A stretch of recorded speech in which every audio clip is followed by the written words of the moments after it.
everyone, it's Holly, and I'm here with the start of a new series of videos I wanted to do talking about the Walt Disney World resorts. And so today I just wanted to do like an overview of resorts, some basic information, and then we're going to go into more detail on the individual resort categories on Walt Disney World property in future videos.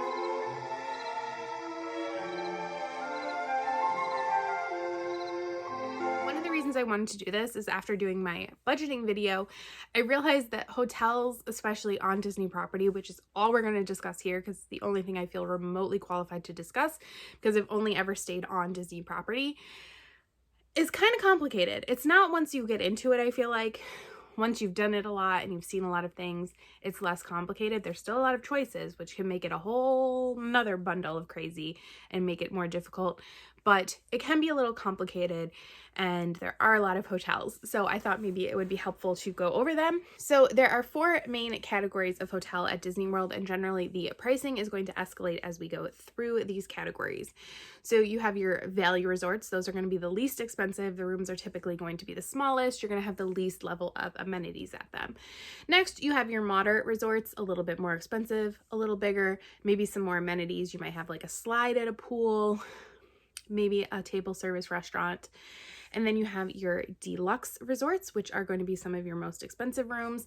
They're going to be your larger rooms. They are going to have definitely more amenities. You're going to have more eating options at these resorts, more elaborate pool setups, probably more services there. Some of them have spas, that kind of thing. And then the final one is the DVC or villas, which DVC is Disney Vacation Club. And even though typically people stay there as Disney Vacation Club members on Disney Vacation Club points, you can stay there on cash. That's not a problem. And these rooms typically are the largest depending on what type you get. Here you can get up to a 3-bedroom grand villa at some of them that are obnoxiously huge. Like, not obnoxiously like I wouldn't stay there, just they're enormous. And these a lot of times have added conveniences that other resorts don't have because people are usually staying there for longer or they want a more casual stay. They have kitchens in these rooms, that kind of thing. Like I said, I'm really only going to be talking about on-property Disney hotels, and I'm probably going to focus on Disney-owned hotels. There are 2 hotels, the Swan and Dolphin, that are in like the Epcot area. I will probably touch on those, but won't go into a ton of detail. And then there are the Disney Springs area resorts. There's like a Marriott, other ones that escape my mind. I won't be talking about those, but I would consider those kind of on Disney property, but not for what we're talking about. I know. It's complicated. I have stayed at every single level of Disney hotel. However, I have not stayed at every Disney hotel, and I most definitely have not stayed in every room type. Do I look like here with the ears? No. Although in 2019 they did live on Disney property. In 2021 they did do a daily upload talking about their stay every single day. They stayed at every room type on Disney property. Feel free to check it out. They have tons of room tours, which are very good in my opinion. Personally, I think every Disney hotel has something for it. It has a pro, it has a great aspect to it. I don't think every hotel is for every person, but I think that there is a Disney hotel for every guest. And so you just have to find the one or the category that works for you. You could be more flexible, you could be less flexible. We'll kind of go into the pros and cons and why you may or may not want to stay at different levels and different resorts within those levels when we get there. Like I said, you can stay off-site, so off Disney property, not at a Disney-owned hotel. There are perks to staying on-site. They do tend to be more expensive than stuff that you can stay off-site, but there are perks. Obviously, perks are always subject to change, but as of right now, you can get free Disney transportation to and from your hotel to the Disney parks, Disney Springs, and the water parks. This can be a bus, a boat, a Skyliner, a monorail. This is not really transportation, but you can walk with your little feet. That is free.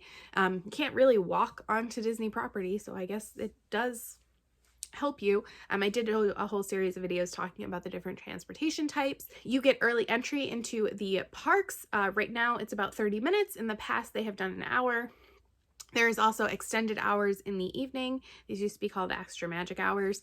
I don't really know what they're calling them now. Right now, the extended hours in the evening are just for people staying at deluxe hotels. In the past, it was every Disney-owned hotel. You do right now get an earlier option for purchasing your Genie Plus or individual Lightning Lane, aka Fancy Ride. You can buy those at 7 a.m. Well, you can buy Genie Plus at midnight, but you can make your first reservation at 7 a.m., whereas people staying off-site have to make their first reservation when the park opens. So you do get a little bit of extra time. Depending on how you're staying at a hotel, those kinds of things, you could get free parking. Sort of. It's weird. We're not going to go into parking, most definitely not in this video, because it's a whole nother cluster. But you can get that. Like, yeah, we won't go into it. I will say some general downsides. Again, there is the parking situation. You do typically have to pay to park at a Disney-owned resort, but honestly, I think you have to pay to park at a lot of resorts now. It seems to be a pretty common thing. I don't typically drive a car or rent a car, so it's not a problem for me, but it is a hefty amount. Also, transportation isn't immediate. So for me, waiting 20 minutes for a bus is typically not a big deal, but I know for a lot of people that is a deal breaker. That's a lot of times why they'll rent a car, they'll do Uber, Lyft, those kinds of things, but you do have to wait, especially in certain circumstances, like if you're in a scooter.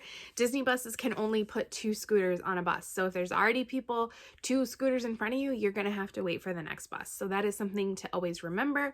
You're going to have less control over it. Now, parking tends to be further away from park entrances than the Disney bus drop-offs. But in other cases, is it really that different? I don't know. These are just things you have to consider when you're looking at staying on site versus off site. We'll go into a little bit more detail, like I said, when we get to the individual room category or hotel categories, and I will talk about each different hotel in those videos in a little bit more detail, like general information about why or why not they might be a good fit for you. And we're going to start with the value resorts, which are the cheapest ones, in the next video, which should be out in 2 weeks.